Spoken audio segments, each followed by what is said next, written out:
हर पल आपके साथ। नमस्कार, स्वागत है आपका हर पल न्यूज में। मैं हूं आपके साथ सुमन पाल और इस समय मेरे साथ मौजूद है जनसत्ता के लोकतांत्रिक के जिला महासचिव और भारतीय किसान यूनियन के हिंद के ही राष्ट्रीय उपाध्यक्ष ठाकुर युवराज सिंह आलोक। बहुत बहुत स्वागत है आपका हर पल न्यूज में। जी, ज्ञानवापी मस्जिद की बात कहें या फिर मंदिर की बात कहें, लगातार धर्म को लेकर विवाद चल रहा है भारत में, तो इसको लेकर आप क्या कहेंगे? देखिए, सत्यता कभी छिप नहीं सकती। सूरज पूरब में निकलेगा तो पूरब में ही निकलेगा, ये एक सार्वभौमिक सत्य है। कोई ये कहे कि पश्चिम में निकल रहा है, कोई कहे उत्तर में निकल रहा है, तो सत्यता है वो वैज्ञानिक बताएंगे सूरज किधर निकलता है। ऐसे ही एक सत्य ये है कि जितने भी मुगल आए, मुगलों का इतिहास रहा 1300 साल पुराना, हमारा इतिहास रहा 30,000 साल पुराना। हमारा मतलब सनातन धर्म का, हिंदुओं का। और क्रिश्चियन का इतिहास करीब 2200 वर्ष पुराना है, पंजाबी हमसे ही निकले हैं 500-600 वर्ष पुराना है। तो इन मुगलों ने क्या किया, 700वीं शताब्दी में आए, इन्होंने पहला काम ये किया, जल्दबाजी में जितने भी हमारे मंदिर थे हिंदुस्तान में जगह जगह, इन्होंने बहुत ज़्यादा मेहनत नहीं की, उन मंदिरों के ऊपर ही मस्जिद तैयार कर दी जगह जगह। ये इतिहास है, सत्य है। और चाटुकार इतिहास साहित्यकारों ने, चाटुकार जिन्होंने इतिहास लिखे हैं, जो अंग्रेजों के चाटुकार थे, उन्होंने इतिहास कई जगह गलत लिख दिया गया है। हमारे बच्चों को, हमारी जनरेशन को, हमारी पीढ़ी को इतिहास गलत पढ़ाया गया है, अभी भी गलत पढ़ाया जा रहा है, ये भी सत्य है। इसी कड़ी में चाहे ज्ञानवापी मंदिर हो, काशी विश्वनाथ का मामला हो, चाहे ताजमहल आगरा का मामला हो, चाहे कुतुबुद्दीन ऐबक जो गलत नाम दिया हुआ कुतुब मीनार का मैटर हो, चाहे लाल कोट जो है लाल किले का चैप्टर हो, हरिगढ़ का में मंदिर है, मैं जहांगीरपुर गांव का हूँ, वो जहारवीर नाम था उसका जहांगीरपुर कर दिया, हरिगढ़ का अलीगढ़ कर दिया, इलाहाबाद कर दिया प्रयागराज, जो योगी जी ने हम स्वागत किया उस बात का, उन्होंने चेंज कर दिया। ऐसी जगह जगह इन्होंने नाम चेंज किया, इतिहास है। अभी पृथ्वीराज चौहान की पिक्चर आई है, और जो पहले चाणक्य सीरियल बनाया था द्विवेदी जी, वो उसके डायरेक्टर हैं।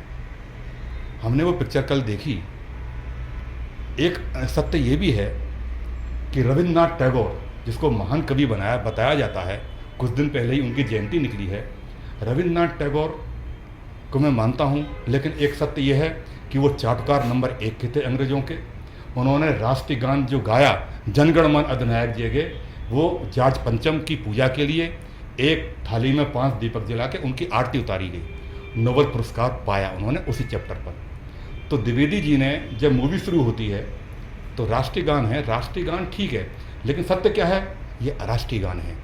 जनगण मन अधिनायक जय हे भारत भाग्य विधाता, इसमें हे जनगण मन के अधिनायक सुप्रीम पावर, तू ही हमारे भाग का विधाता है। सुप्रीम पावर की इसमें पूजा है, इसमें भारत माता की पूजा नहीं है। वंदे मातरम में भारत माता की पूजा है। मेरे पिता ने उस समय नेहरू जी का लगा था, मेरे पिता लखनऊ में पढ़ते थे, उन्होंने नेहरू जी को 2 लाइन चेंज करने के लिए उस समय बोला था। 2 लाइन वो ये थी, जनगण मंगल दायिनी जय हो महिमण भारत माता।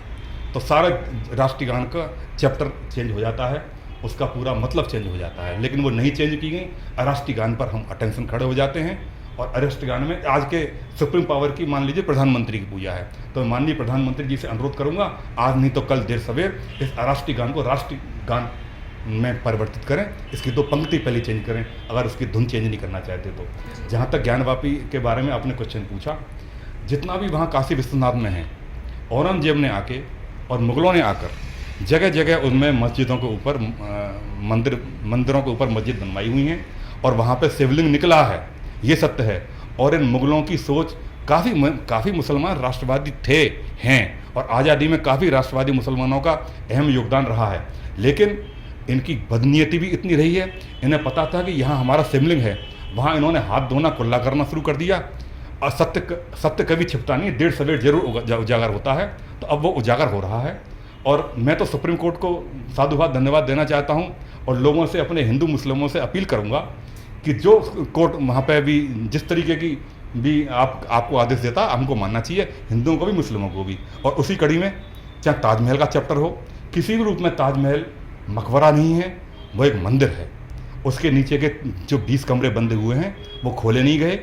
उनमें आप देखेंगे बारीकी से जाकर तो वहाँ शिवलिंग है, वहाँ घड़ियाल हैं, वहाँ पर दीपक है, वहाँ पर स्वास्तिक है, वहाँ पर कमल का फूल है, वहाँ पर गणेश जी हैं। और यही कुतुबुद्दीन नाम के जो कहते हैं कुतुब मीनार, उसमें भी है। और वही लाल कोट जो लाल किला कहते हैं, उसमें भी है। इतिहास है, इतिहास गलत लिख दिया गया है, तो उसकी पुनरावृत्ति अब सही हो। हम ठीक है, धर्मनिरपेक्ष देश हैं, हम धर्मनिरपेक्षता के अलग नहीं जाते, हम संविधान से अलग नहीं जाते, लेकिन हम माननीय सुप्रीम कोर्ट जो चौथा स्तंभ है भारतीय संविधान ने, जो कार्यपालिका, न्यायपालिका, प्रेस और 4 स्तंभ बनाए हुए हैं, एक मुख्य स्तंभ न्यायपालिका है, तो उससे हम अपील करेंगे कि जितने भी इस तरीके के चैप्टर हैं उन पर सत्य को उजागर करें और हमको बड़ा विनम्रता से इस सत्य को मानना चाहिए। मेरा कहना इस पर यही है। जी, पृथ्वीराज फिल्म के बारे में आप क्या कहना चाहेंगे? देखिए, पृथ्वीराज चौहान और महाराणा प्रताप, ये हमारे मैं क्षत्रिय हूँ और क्षत्रियों ने इतनी गलती की हैं, ये मुगल कभी भी हमारे पास आके हम पर हमला कर कर हमको विकटित नहीं कर सकते थे, क्योंकि जयचंद राजा बना हुआ है कन्नौज का। जब महाराणा प्रताप राजा थे चित्तौड़ के, तो जितने भी आसपास की रियासतें थीं, चाहे जैसलमेर हो, बाड़मेर हो, कहीं की भी हों, सब राजाओं ने उनका विरोध किया। हम आजकल तो जयंती मनाते हैं पृथ्वीराज चौहान की या महाराणा प्रताप की, लेकिन उस समय हमारे राजपूत क्षत्रिय राजाओं ने उनका साथ नहीं दिया। आज हम उनके जरूर गाने गाते हैं, लेकिन मैं बहुत बहुत धन्यवाद देता हूँ द्विवेदी जी को, जो चाणक्य सीरियल में चाणक्य बने थे, कि उन्होंने इस पिक्चर को बनाया महाराणा प्रताप को। बहुत अच्छी पिक्चर है, मैंने कल देखी है, और ये सभी लोगों से मैं अपील करूँगा इस पिक्चर को देखें, और कल को एक ऐसा डायरेक्टर भी निकल कर आए जो महाराणा प्रताप पर पिक्चर बनाए, क्योंकि इतिहास कई जगह ये बता दिया जाता है कि लास्ट की जो लड़ाई थी, अकबर ने महाराणा प्रताप को हरा दिया था। ये असत्य है, झूठ है।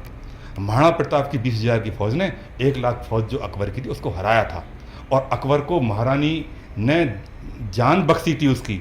ये सत्य चीज़ें नहीं लिखी गई हैं। महाराणा प्रताप तो कभी हारे ही नहीं 20,000 फौजों के साथ, लेकिन क्षत्रियों ने जो गलती की, 16 बार इसको गजनवी को छोड़ा पृथ्वीराज चौहान ने, 17वीं बार पृथ्वीराज चौहान बख्शे नहीं गए, उनकी आंख निकाल ली गई। लेकिन किस तरीके के मरते, किस तरह की वीरता थी कि उन्होंने लास्ट में जाकर उनके द्वारा ही उसको मृत्युदंड प्राप्त हुआ। तो मैं इस पिक्चरों के लिए अपील करूंगा कि ये पिक्चर बड़ी अच्छी है और सब लोगों को देखना चाहिए।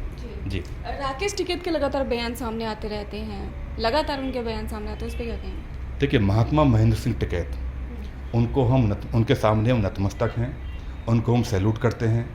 उस टाइम पर उन्होंने वोट क्लब पर इतनी बड़ी रैली की थी, लाखों की संख्या में, कि आज तक उतनी बड़ी रैली नहीं हुई है। उनके नाम पर राजनीति की गई इन बेटों के माध्यम से। मैं दलगत राजनीति में नहीं जाना चाहता। मैं एक ये चलाता हूँ भारतीय किसान यूनियन हिंद।